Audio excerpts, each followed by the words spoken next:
Today you're going to want to sit and listen because you might actually learn something. So, you in the back, it's sleeping. Hey, wake up. Class is in session. Oh, you're on your phone? I'll wait. Go ahead. Finish up. Finish up. Put it down. I need your undivided attention here. How many of you either take care of your own investments or go into a financial advisor every quarter, every year, and you sit down and they go over your investments, you know, your 401k, Roth IRA, SEP account, whatever it may be, and they tell you, good news, I've made you 12% this year. I've made you 15%. This is a crazy year. I made you 20%. And then you get all happy. You're like, oh my gosh, my wealth is building faster than I thought. This is amazing. This guy's the best. The stock market's the best. I'm going to get rich, right? But then when it comes to Pokemon, and you see things like this Charizard UPC, you don't think much of it. You're like, yeah, I know it's up a little bit, but you know, what'd you make, right? I made this video back in October of last year. That's right, about 6 to 7 months ago. These boxes were for sale in the low 80s. This box is now selling for $135 confirmed sales daily on TCG Player. Now don't worry, I did the math for you because I know how much of a stickler everyone is about the math. Even after a 13.5% fee, about $10 to $12 to ship it because it is a little heavy, and then maybe spending $1 or $2 on some shipping supplies, you're going to end up around $105 left after all that. $80, $81, $82 to $105-ish is a 30% increase on an item that everyone said was overprinted. There was too much of it out there. Everyone was making this play. It was going to take forever to move. Even if it does move, you're probably not looking at very good gains. You're super excited when you hear you made 12, 15, 20% in the stock market in your investments.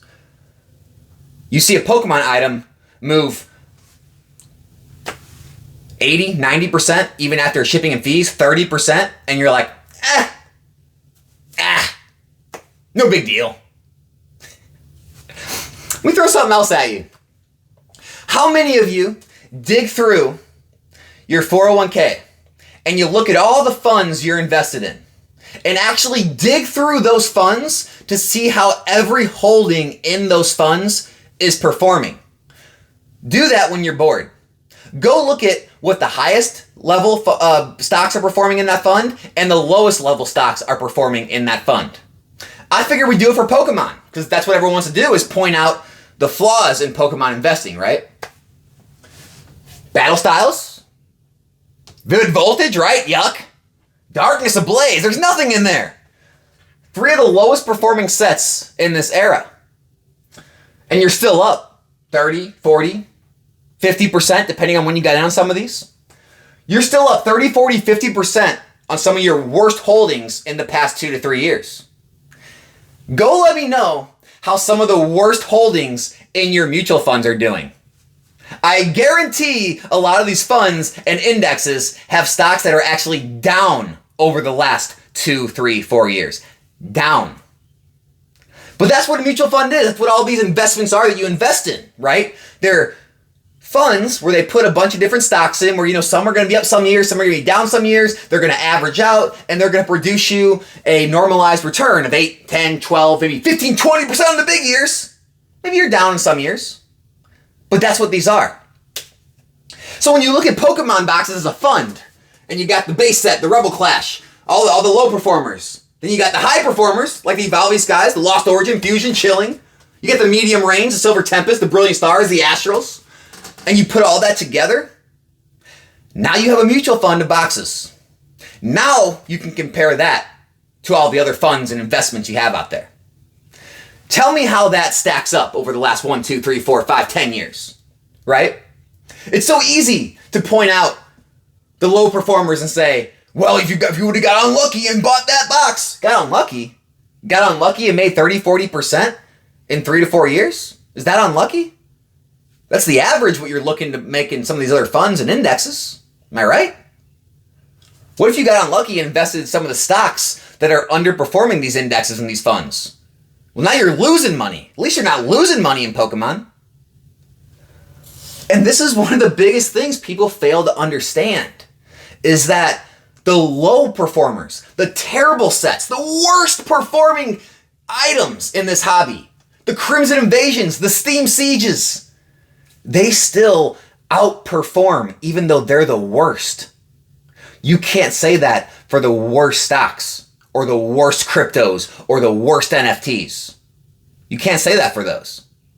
And so all this talk of Pokemon not being safe, where's the data at?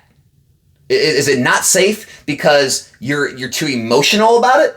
Or is it not safe because of some kind of facts or data that you can present? Which is always, I'm always open to hear anyone who has actual logic, facts, data, anything you want to present, I'm open to. We can debate it. You can share it with me. Nostalgianomics@gmail.com, Nostalgianomics on Instagram, join my Discord, share it to me there. Be happy to look it over. But all I ever hear is this emotional response, which is based on nothing more than this belief that something is safer, right? This belief that, vintage cards are somehow safer. Well, I don't know. I saw a big Black Swan event boom happen in 2020. I saw things go sky high. I saw some things drop off 50, 60, 70, 80% on some things. I never seen a modern booster box have any kind of volatility like that. So when I look at the data, I have to assume modern booster boxes are actually safer.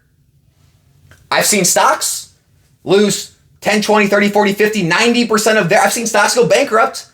I've seen that happen multiple times. So where's the data that tells me that a Pokemon booster box is not as safe as a single stock?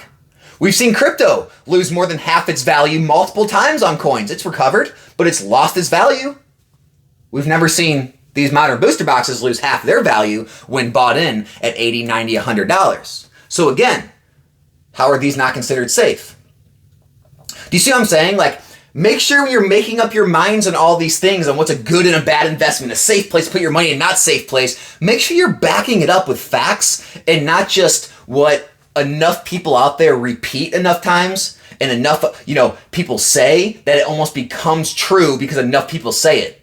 Look, I don't care if everyone in the world says something. If they can't back it up with any type of facts, it's kind of null and void in my opinion, right? Now I understand that, what the masses think and the masses believe, that those do move markets, right? And those can end up making things come true as like a self-fulfilling prophecy. But when we're talking about predicting the future, all we have is historical data. All we have is past and present performance to predict future performance. We do it in every other sector on Earth. Why would we not be able to do that in collectibles?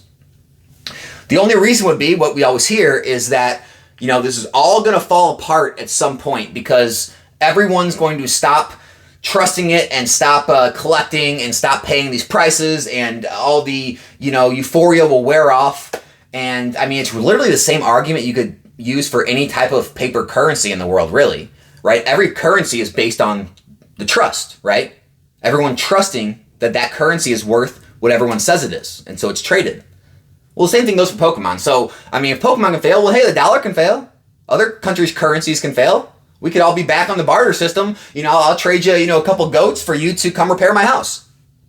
And so, just understand when you hear these type of statements, when you're thinking about what a good and a bad investment is, what a good percentage gain is in this hobby, make sure you're comparing it apples to apples to other investments out there. And you're not just comparing it to other investments that did better. Does that make sense? Right? Because it's very easy to say, oh man, you're in your Vivid Voltage, Darkness Ablaze. You should have been in Evolving Skies or at least, Lost Origin, Fusion Strike, Chilling Reign.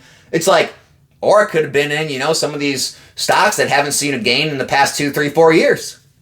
I could have been in some of these low-performing mutual funds that haven't, returned any more than 3, 5, 7% for the last 3 years. Right? And so, just make sure you're using some form of critical thinking instead of just saying, well, you know what? That guy's got a lot of subs. He's got a lot of followers. There's a lot of people in the comment section. There's a lot of people in this Discord, this Instagram. They're all saying the same thing. It must be true. If enough people think it and repeat it, it must be true. Gosh, it couldn't be further from the truth.